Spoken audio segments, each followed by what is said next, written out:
I first met Morris Kight when I was filming a protest in downtown Los Angeles.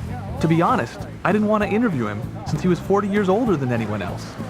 But I sensed that he wanted to be interviewed, and who was I to stop him? I've lived a long time. I'm 79 this month, and I've counseled many people. I've had direct personal experiences with many people. I've befriended many people, and yes, I've had an enormous number of sex partners.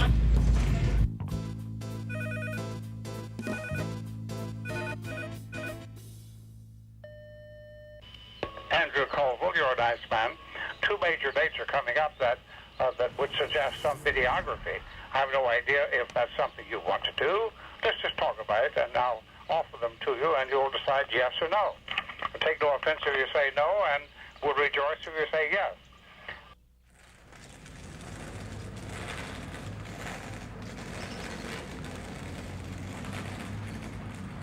Hi, nice to meet you, Andrew. Andrew Colville is doing a documentary on me. Wait a minute. I am? David Oliveira, a poet, painter, writer, collector, did a 8-page poem, epic poem, called Storyteller, because I'm a storyteller. And he picks up various stages of my life and follows through, and it's unbelievably important. I just love it. I feel like I'm going to make a film about Morris whether I want to or not. So what kind of a film should I make? Luckily, Morris has some ideas. He wants a videograph of the historical record. And he's even suggested a title. The Life and Times of Morris Kight, Liberator. Ladies and gentlemen, Morris Kight.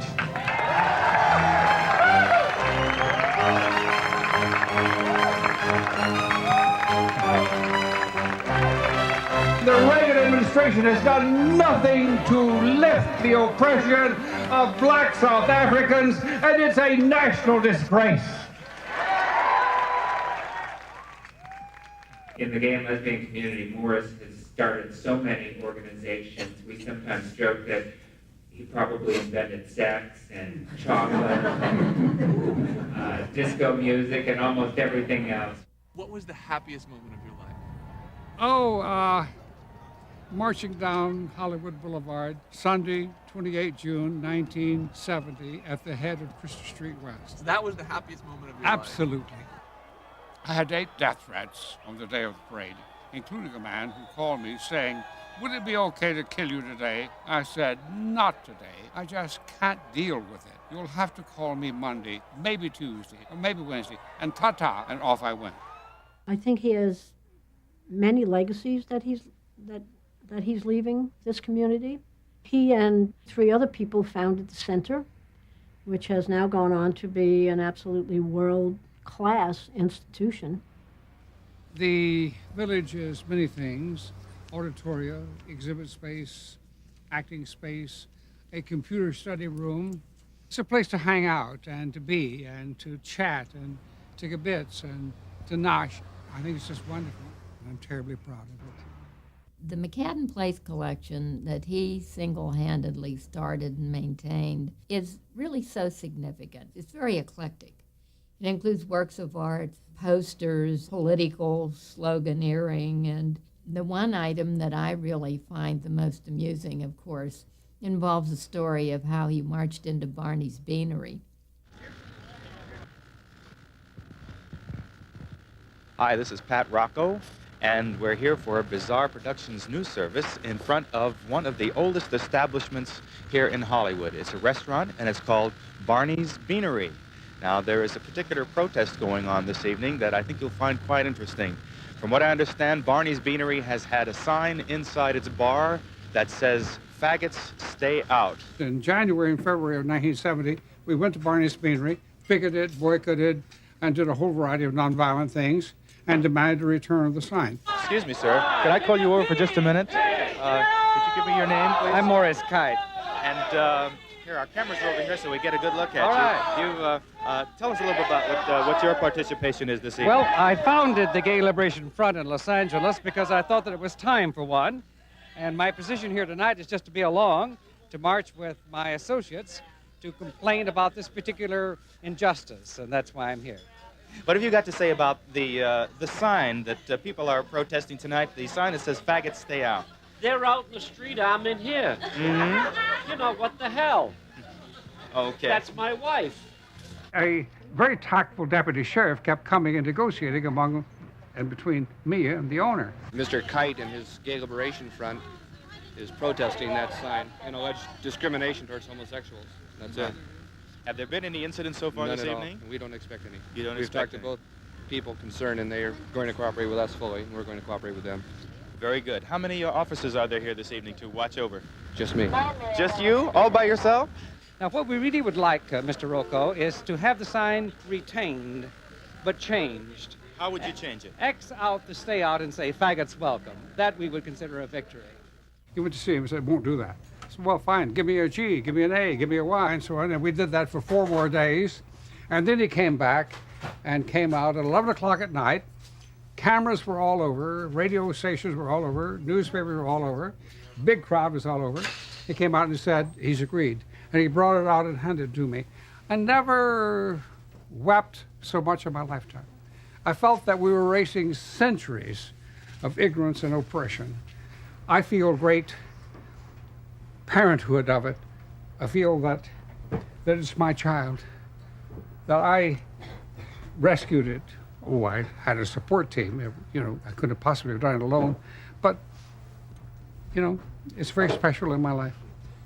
There's a handful of loyal brothers and sisters here who love one another. And the truth of the matter is that liberation has worked and gay people no longer need this kind of affirmation. And they're out being liberated. I think that's groovy. Tell me about who got the idea for the gay Inn and how did It they... was my idea. I love outdoors things. I love parks.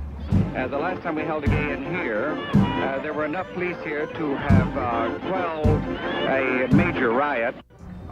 Kissing booth was right over here. People came and loved being kissed. It bothered the police horribly that we were kissing in public. We did it for that reason. Well, we did it because, one, it was pleasurable, and secondly, we made a statement. I was kind of hoping that you would have taken the golf course over too for the gay inn, but yeah. Well, a gay golf inn maybe. You know, I don't think I know any gay golfers. There must be, but I just don't know them. There's no... I don't know them. I don't know any gay person who plays golf. Really? Why do you think that is? I don't know. I don't know. I guess it's, you know, that's a very good question. I'll ask around.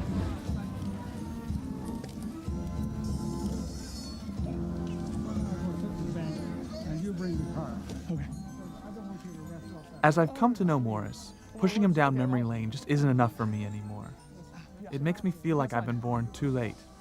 I've watched his world on tape, but I want to see him live, in action. Once again, he'll be the Liberator.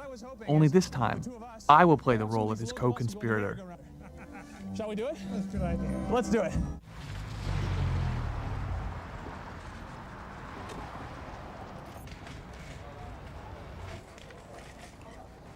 How you doing?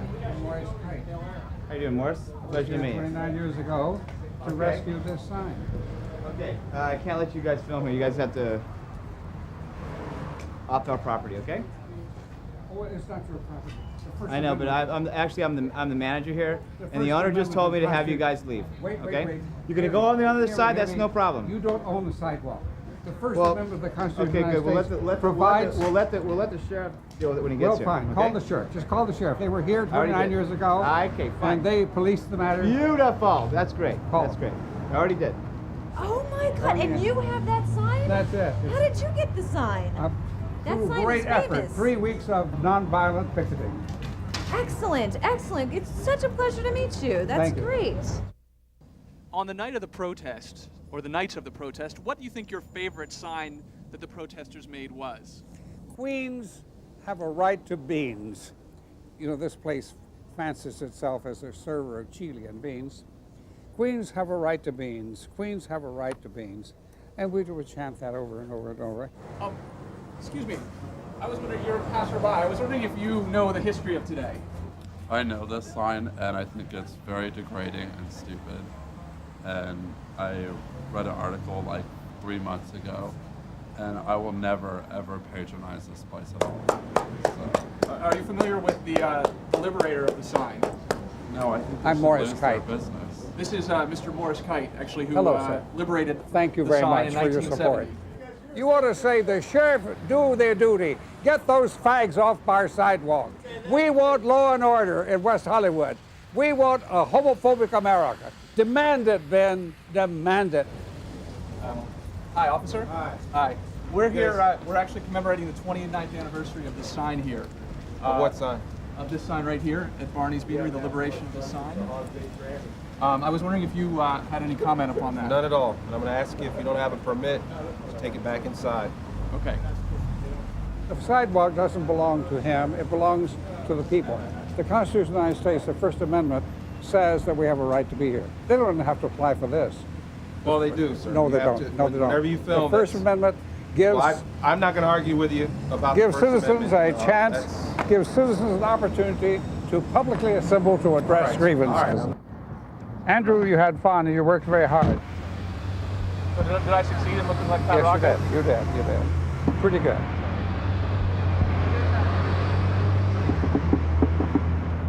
Thank you, officer. Thank you. Goodbye. Morris, to me, is the ultimate loner. I know that sounds kind of weird, because he's always out in public and he's always surrounded by people. But that does not change my opinion that he is the ultimate loner. Bad. Hello. We're home from the war. And we're bringing the faggots outside. Okay, now let's bring... Morris to me is like a book that you can't put down. Only halfway through it, you discover someone's glued the rest of the pages together. This is a nice place. Well, this is like a warehouse. I'm writing my memoirs, and I'm running so far behind that it's stacking up badly. The cart. Oh, the cart, right. And you. Thank There we you. go. You're wonderful. All right, so let's hear the. Goodbye. Let's have the. We go now. We shall return. We go now. We shall return. Who does Morris see when the Liberator unbuttons his shirt in the mirror? I can't tell from outside here, and he's as cagey as his cats. Bye-bye. Pass up the messages.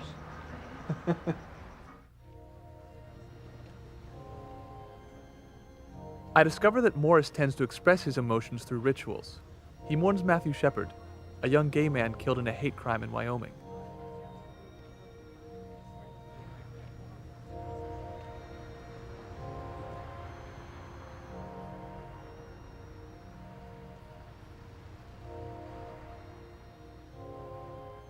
All praises to Mayor Steve Martin for having the dynamism, the courage to suggest an appropriate memorial for Matthew Shepard. Matthew Shepard was a model of the modern, evolved gay man. He was urbane and civilized. He was cultured and had great visions of serving the people. He was beaten over the head with a .357 Magnum and tied up out on a post out in an abandoned ranch in the country. And there, the only clear spot on his face from the blood was the tears.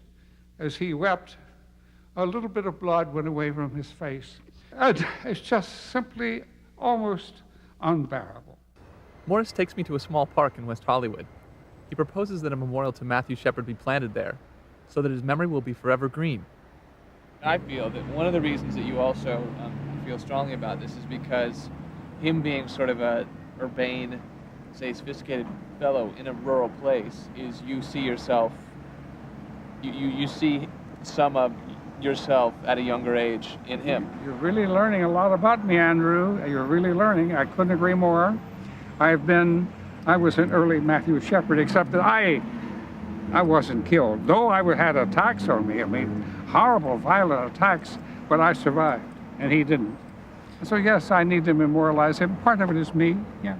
Well, Morris decided some time back that he wanted to plant trees in memory of individuals who had been colleagues and cohorts in the movement when they had passed away from AIDS. It was always very touching to go through the ritual of the tree planting in the backyard at McCadden Place.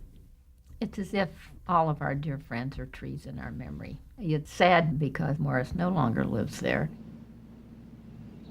Isn't that gorgeous? Beautiful. Show me another one. And let me show you.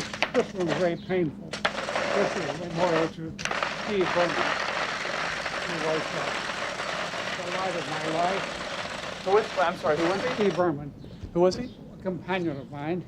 We came together in 1968 and were companions until he died in 1983 of an aneurysm of the brain. And he worked in this bedroom, in this dining room right here. And so I planted it here just to memorialize him. And I came and sat under it. There used to be a great garden here, roses, and you know, it's changed. And Steve was he was like the love of your life, wasn't he? yes, he was. Yeah, he and Roy Superland. And this is a ginkgo tree. Morris Kight. This is like the prettiest of all the trees, I think. Yes, we. Why did you choose this one for Steve? Because it blooms constantly, and he bloomed constantly.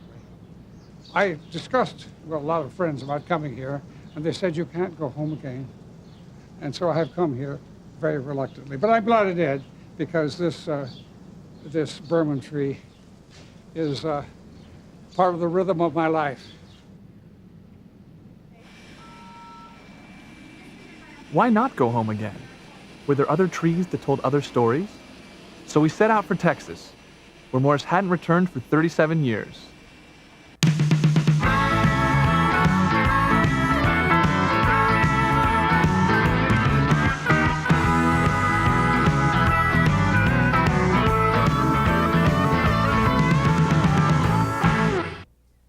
Ready for you. I'm ready for my close-up now, Mr. DeBelle. Where's the camera? I think you know where the camera is. Now we're the beginning of the beginning. This is nice. Right here. It was right here. Right here. Parked here. And tell me what happened Well, right here. A classmate at Hassey School, 13-year-old. I was 13-year-old. I had a car. You had a car when you were 13? Yeah. I was precocious. Had a car, a four-door sedan, and we came down here and made love and had satisfying a mutual sexual experience.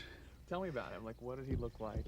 Oh, he was a good-looking guy, had a marvelous smile, lovely teeth, just a very pleasant personality, just a hell of a nice guy. Mm-hmm. Who made the first move? I think it was mutual. Are you generally one who makes the first move, or? Well, yeah, usually. I'm an aggressive person, am I not? So this is the place? Yes. And they planted a tree here in honor of that? No, the tree was here. The tree was here when we came here.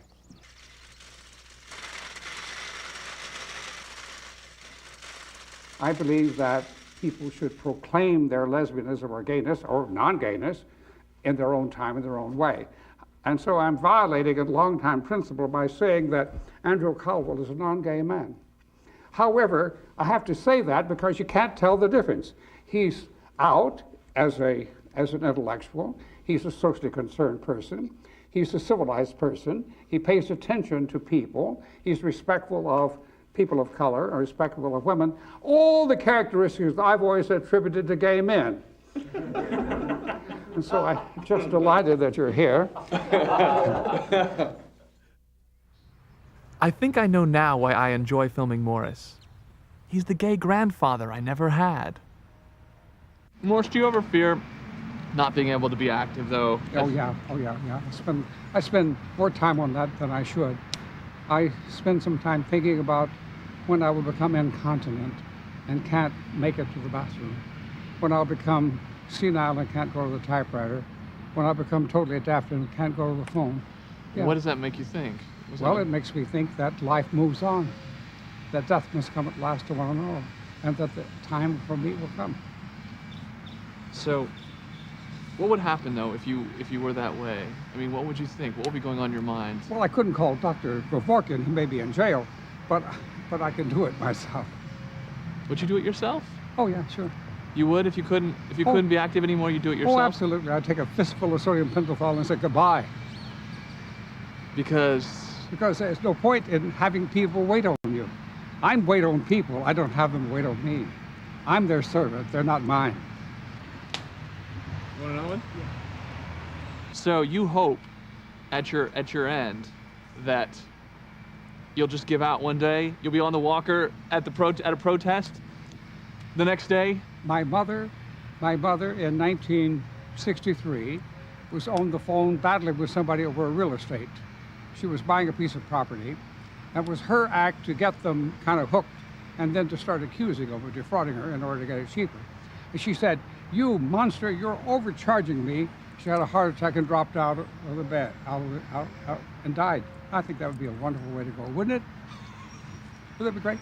Fighting with somebody for justice or liberation or food or clothing or housing, and to drop dead. What a hell of a way to go. That's the way you want to go? Absolutely. Okay. Well, good luck. I'm not sure if I hope I'm there or not. I hope you're not. Okay. You're too dear to me. Oh, well, that's good. Thank you. Let's go to the frog. I have a frog story.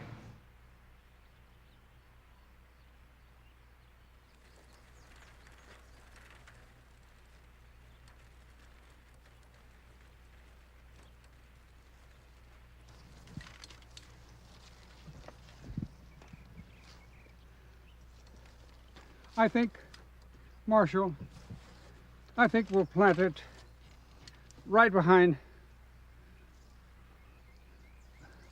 I think we'll plant it right over there.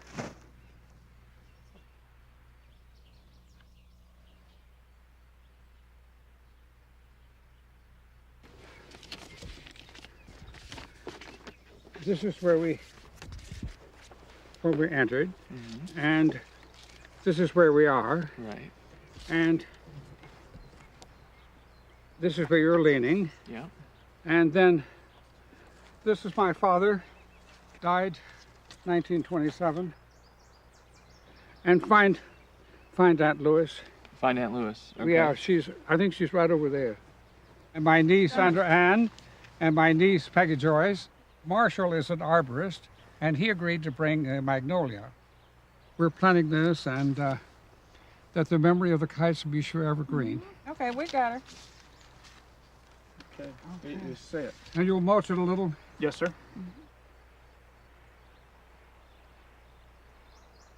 It's a hardwood tree. It's a long-lived tree. When Trenton's children's children have children, it should be blooming forever. Let's hope it lives. Long may it live, and I was proud to be able to help you. Thank you, sir. I intend to be cremated and have my remains placed in Los Angeles, where my life has been for 42 years. My roots are here, but my life is there. Long as I'm able, that tree will be fine, I promise. You're a nice man. Thank you very much. You're a nice man. Thank you. Bye-bye, y'all. Bye-bye. Good to meet you.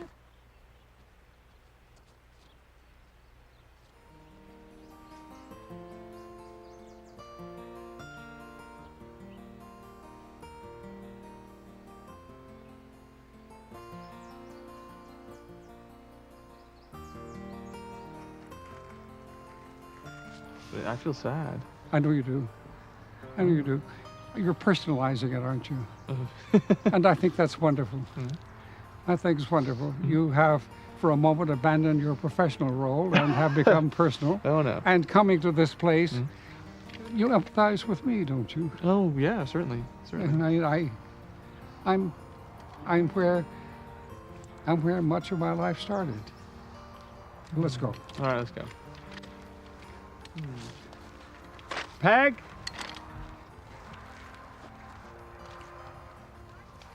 Peg? After we left Texas, Morris told me that the magnolia he planted was actually a memorial to himself, something that he hoped would survive him. And to be honest, This film has become a memorial to Morris. It's my version of planting a tree for him. When I showed the film to Morris, he liked it, but he thought it needed a little watering. I have the fantasy that this can lead to a 90-minute film. You have more material on me than anyone else in the world. Make it into a 90-minute film. And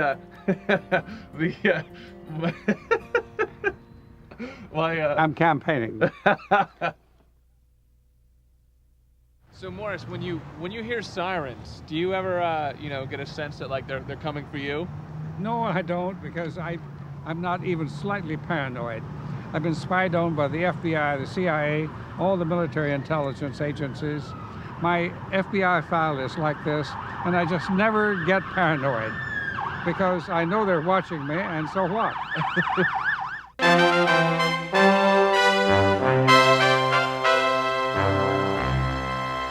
Make that clear. We'll keep coming back and coming back and coming back. We will wind you down. Morris, you're out of order, Morris. Morris.